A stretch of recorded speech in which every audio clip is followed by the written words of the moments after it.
Hey everyone, welcome back to another video. For this video, I'm going to be talking about our accessibility and accommodations page. And I'm actually going to be recording a video to upload to this. So if you don't follow this now or you don't know where to access this, hopefully you'll be able to see it from the website. Okay, so I'm on the home page of our Google site that we used during our admin conference. And up at the very top here, I'm on the home page. You're going to see that we have this accessibility and accommodations page. So I want you to go ahead and click on that.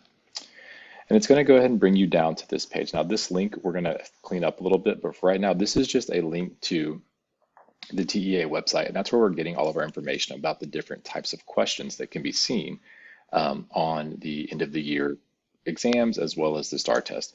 So if you click on this drop-down menu, it's going to pull up all of the different STAR accommodations that your students will see while taking the test. So we've got text-to-speech, expand and zoom, line reader, pop-ups and rollovers, dictionary and notepad, as well as answer eliminator.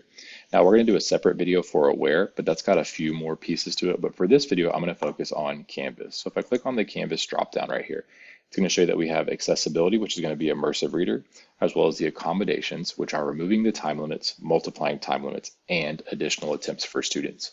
So I'm going to go ahead and make my way over to Canvas, and I'm going to go to my sandbox. Okay, now inside my sandbox, I'm going to start off by looking at a page.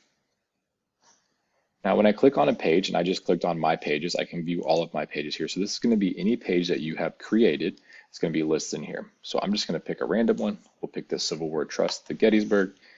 And notice right here in the top right, I have the immersive reader. Now, when I click on immersive reader, it's going to pull up this massive page. But the cool part about this is if you click play right here, it starts to read the page out loud to your students. Now you can't hear it because my microphone is overruling that microphone, but if you were to do that on your computer, you would have that. You've got some voice settings here, so you can change the speed that it reads to your students. You can change it to a male or a female voice. You can change the text preferences. So as you can see, you can change the size of it. You can increase the spacing for students that like that. You can change the font. You can even change the color. So that's a lot of different pieces that you have there. There's even more colors that you can choose from for your students. The grammar options, when you click on this, it will change the different words to be different things. So for instance, if I turn on my nouns, notice that it now highlights all of my nouns in purple. I can do my verbs in red, adjectives in green, adverbs, and you can even show the different labels for these. Okay, so it gives you a lot of different options there.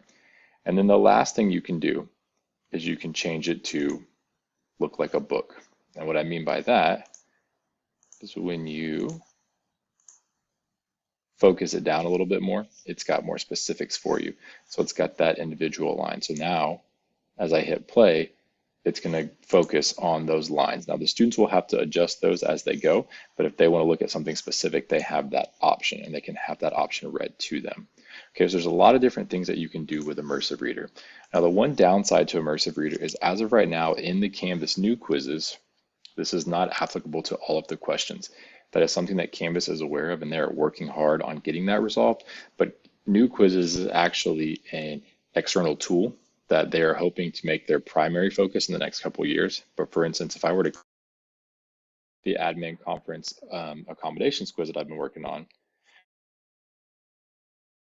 what you're going to see is that I don't have the option for immersive reader here. And even if I push forward a little bit and I go to build, I still don't have it. And even if I go to preview, the student still doesn't have access to that. So that's one area that we're trying to work on, and we're hoping that Canvas is going to get done sooner than later, but at this current time, that's just not we have access to. And so let's move on. I'm going to return from this, and I'm going to go back to my home page. And so now we're going to look at the accommodations, which are going to be removing time limits, multiplying time limits, and additional attempts. So I'm going to my quiz here, and this particular quiz says, build up at the top, settings, reports, and moderate. And I'm just going to backtrack just a little bit to show you how I got to this page. So when I went to my quizzes, I clicked on the quiz that I wanted.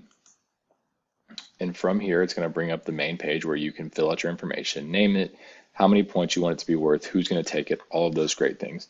When you hit build, it's going to take you to this page. And at the very top, you're going to have build, which is a screen that we've spent a lot of time looking at, our settings, our reports, which is where you can analyze the responses that your students gave you, and then moderate. Now, if you look at this moderate page, you would have a list of all of your students. Fred is a member of our technology team, and so I don't mind throwing his name in here. And if you look right here, you're going to see where it says the word accommodations. And you can click on this pencil, and it's going to say time adjustments. Now for this, we can give him none, which is what your students are going to default to. You can give that student additional time. You can remove the time limit altogether, so if you didn't want them to have any time limit, or you can give them a time limit multiplier, which is going to increase their time from there, okay? Now, this is really important. Once you've done this for a student once, it's going to apply it against all of their classes inside of your course, right? So if you give them additional time, it's going to give them additional time all the time. So not just for this one quiz, but for all the quizzes that they're going to take. So just be aware of that, okay?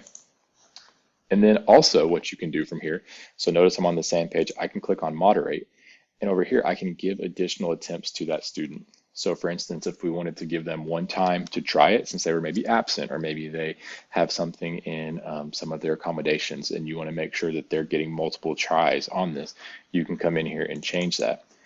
And then down here, you can also adjust their time for this particular quiz as well.